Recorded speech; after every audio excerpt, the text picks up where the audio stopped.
Assalamualaikum warahmatullahi wabarakatuh. Kembali lagi di channel Galeri Ilmu. Dengan ilmu semua menjadi lebih mudah. Kali ini akan membahas tentang detik-detik kewafatan Rasulullah SAW. Namun sebelumnya silahkan like dan subscribe, dan jangan lupa bagikan video ini agar bermanfaat untuk semua orang. Sahabat Galeri Ilmu, dari Ibnu Mas'ud radhiyallahu anhu bahwa ia berkata, ketika ajal Rasulullah SAW sudah dekat, Baginda mengumpulkan kami di rumah Siti Aisyah radhiyallahu anhu. Kemudian Baginda memandang kami sambil berlinangan air matanya, lalu bersabda, "Marhaban bikum, semoga Allah memanjangkan umur kamu semua. Semoga Allah menyayangi, menolong dan memberikan petunjuk kepada kamu. Aku berwasiat kepada kamu agar bertakwa kepada Allah. Sesungguhnya aku adalah sebagai pemberi peringatan untuk kamu. Janganlah kamu berlaku sombong terhadap Allah. Allah berfirman, kebahagiaan dan kenikmatan di akhirat kami jadikan untuk orang-orang yang tidak ingin menyombongkan dirinya dan membuat kerusakan di muka bumi. Dan kesudahan surga itu bagi orang-orang yang bertakwa."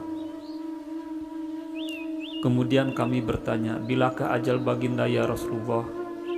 Baginda menjawab, "Ajalku telah hampir dan akan pindah ke hadirat Allah Subhanahu wa Ta'ala, ke Sidratul Muntaha dan ke Jannatul Ma'wa serta ke Aras La'la." Kami bertanya lagi, "Siapakah yang akan memandikan Baginda ya Rasulullah?" Rasulullah menjawab, "Salah seorang ahli bait." Kami bertanya, "Bagaimana nanti kami mengafani Baginda ya Rasulullah?" Baginda menjawab, "Dengan bajuku ini atau pakaian Yamaniyah." Kami bertanya, "Siapakah yang mensolatkan Baginda di antara kami?" Kami menangis dan Rasulullah SAW pun turut menangis. Kemudian Baginda bersabda, "Tenanglah, semoga Allah mengampuni kamu semua. Apabila kamu semua telah memandikan dan mengafaniku, maka letakkanlah aku di atas tempat tidurku di dalam rumahku ini, di tepi liang kuburku, kemudian keluarlah kamu semua dari sisiku."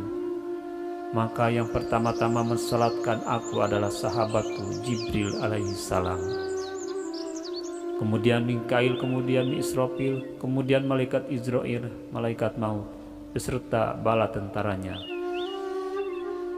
Kemudian masuklah Anda dengan sebaik-baiknya, dan hendaklah yang mula sholat adalah kaum lelaki dari pihak keluargaku, kemudian yang wanita-wanitanya, dan kemudian kamu semua. Semenjak hari itulah Rasulullah SAW bertambah sakitnya, yang ditanggungannya selama 18 hari. Setiap hari ramai yang mengunjungi Baginda.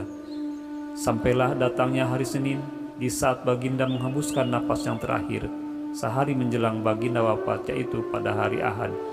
Penyakit Baginda semakin bertambah serius.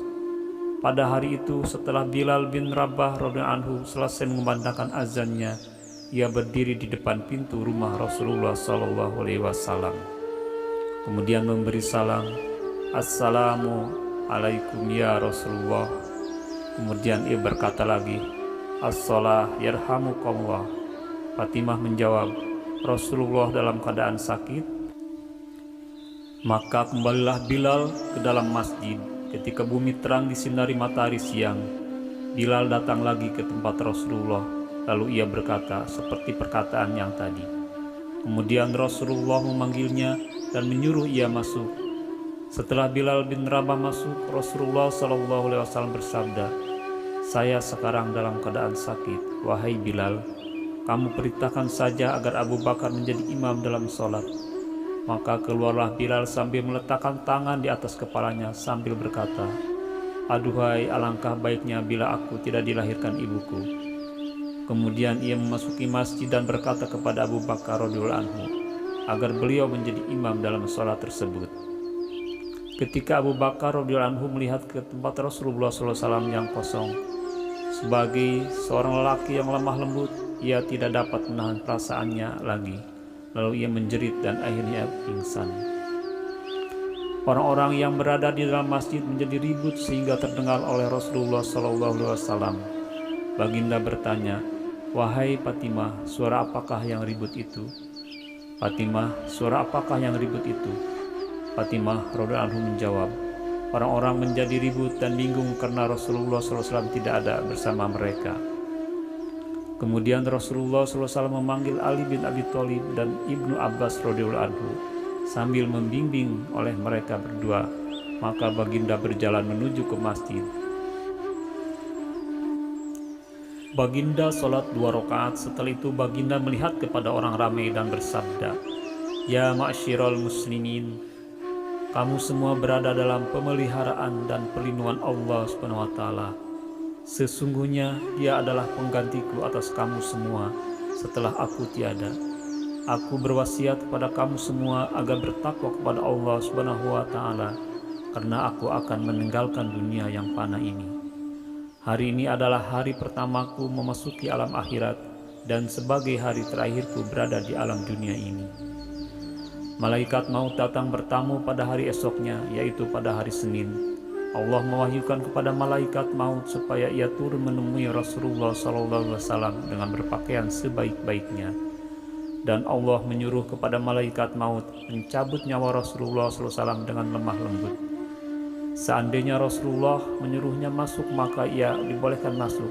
Namun jika Rasulullah SAW tidak mengizinkannya, ia tidak boleh masuk dan hendaklah ia kembali saja. Maka turunlah malaikat maut untuk menunaikan perintah Allah SWT. Ia menyamar sebagai seorang biasa. Setelah sampai di depan pintu tempat kediaman Rasulullah SAW, malaikat maut itu pun berkata, "Assalamualaikum wahai ahli rumah kenabian, sumber wahyu dan risalah." Fatimah radhiyallahu anha berkata kepada tamunya itu, "Wahai Abdullah, hamba Allah, Rasulullah sekarang dalam keadaan sakit." Kemudian malaikat maut itu memberi salam lagi, "Assalamualaikum, bolehkah saya masuk?" Akhirnya Rasulullah SAW mendengar suara malaikat maut itu. Lalu baginda bertanya kepada putrinya Fatimah, "Siapakah yang ada di muka pintu itu?" Fatimah menjawab, "Seorang lelaki memanggil ayah. Saya katakan kepadanya bahwa ayahanda dalam keadaan sakit." Kemudian ia memanggil sekali lagi dengan suara yang menggetarkan sukma. Rasulullah SAW bersabda, "Tahukah kamu siapakah dia?" Fatimah menjawab, "Tidak, wahai baginda." Lalu Rasulullah SAW menjelaskan, "Wahai Fatimah, ia adalah pengusir kelezatan, pemutus keinginan, pemisah jemaah, dan yang meramaikan kubur." Kemudian Rasulullah SAW bersabda, "Masuklah wahai malaikat maut." Maka masuklah malaikat maut itu sambil mengucapkan, "Assalamualaikum ya Rasulullah." Rasulullah SAW pun menjawab, "Waalaikumsalam ya malaikat maut. Engkau datang untuk berziarah atau untuk mencabut nyawaku?" Malaikat maut menjawab, "Saya datang untuk ziarah sekaligus mencabut nyawa. Jika Tuhan izinkan akan saya lakukan, kalau tidak saya akan pulang." Rasulullah SAW bertanya, "Wahai malaikat maut, di mana engkau tinggalkan kecintaanku Jibril?" "Saya tinggal ia di langit dunia," jawab malaikat maut. Baru saja malaikat maut selesai bicara, tiba-tiba Jibril alaihissalam datang, kemudian duduk di samping Rasulullah SAW. Maka bersabdalah Rasulullah SAW, "Wahai Jibril, tidakkah engkau mengetahui bahwa ajalku telah dekat?" Jibril menjawab, "Ya wahai kekasih Allah." Seterusnya Rasulullah SAW bersabda, "Beritahu kepadaku wahai Jibril, apakah yang telah disediakan Allah untukku di sisinya?" Jibril pun menjawab bahwa pintu-pintu langit telah dibuka, sedangkan malaikat-malaikat telah berbaris untuk menyambut rohmu. Baginda SAW bersabda, "Segala puji dan syukur bagi Tuhanku, wahai Jibril. Apalagi yang telah disediakan Allah untukku?" Jibril menjawab lagi bahwa pintu-pintu surga telah dibuka dan bidadari-bidadari telah berhias, sungai-sungai telah mengalir dan buah-buahnya telah ranum. Semuanya menanti kedatangan rohmu. Baginda SAW bersabda lagi, "Segala puji dan syukur untuk Tuhanku, Beritahu lagi, wahai Jibril, apalagi yang disediakan Allah untukku? Jibril menjawab, aku memberikan berita gembira untuk Tuhan. Tuhanlah yang pertama-tama diizinkan sebagai pemberi syafaat pada hari kiamat nanti. Kemudian Rasulullah SAW bersabda, segala puji dan syukur aku panjatkan untuk Tuhanku. Wahai Jibril, beritahu kepadaku lagi tentang kabar yang menggembirakan aku. Jibril alaihissalam bertanya, wahai kekasih Allah, apa sebenarnya yang ingin Tuhan tanyakan? Rasulullah SAW menjawab, tentang kegelisahanku, apakah yang akan diperolehi oleh orang-orang yang membaca Al-Quran sesudahku? Apakah yang akan diperoleh orang-orang yang berpuasa pada bulan Ramadan sesudahku? Apakah yang akan diperoleh orang-orang yang berziarah ke Baitul Haram sesudahku? Jibril menjawab, saya membawa kabar gembira untuk baginda. Sesungguhnya Allah telah berfirman, aku telah mengharamkan surga bagi semua nabi dan umat sampai engkau dan umatmu memasukinya terlebih dahulu. Maka berkatalah Rasulullah SAW, sekarang tenanglah hatiku dan perasaanku. Wahai malaikat maut, dekatlah kepadaku. Lalu malaikat maut pun berada dekat Rasulullah SAW. Ali radhiyallahu bertanya, wahai Rasulullah SAW, siapakah yang akan memandikan baginda dan siapakah yang akan mengafaninya? Rasulullah menjawab, adapun yang memandikan aku adalah engkau wahai Ali, sedangkan Ibnu Abbas menyiramkan air dan Jibril akan membawa hanut minyak wangi dari dalam surga.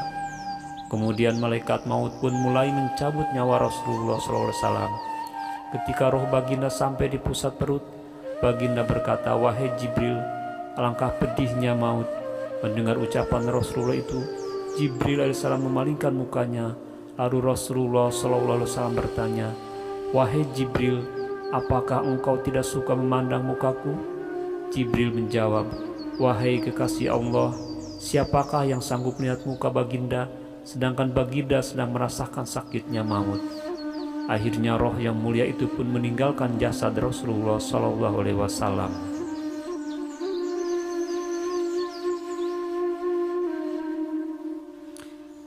Kesedihan sahabat berkata, Anas radhiyallahu anhu, ketika aku melalui depan pintu rumah Aisyah radhiyallahu anha, aku mendengar ia sedang menangis sambil mengatakan, wahai orang-orang yang tidak pernah memakai sutra, wahai orang-orang yang keluar dari dunia dengan perut yang tidak pernah kenyang dari gandum, wahai orang-orang yang telah memilih tikar dari singgasana, wahai orang-orang yang jarang tidur di waktu malam karena takut neraka syair. Wallahu a'lam bishawab. Demikianlah video kali ini, mudah-mudahan bermanfaat.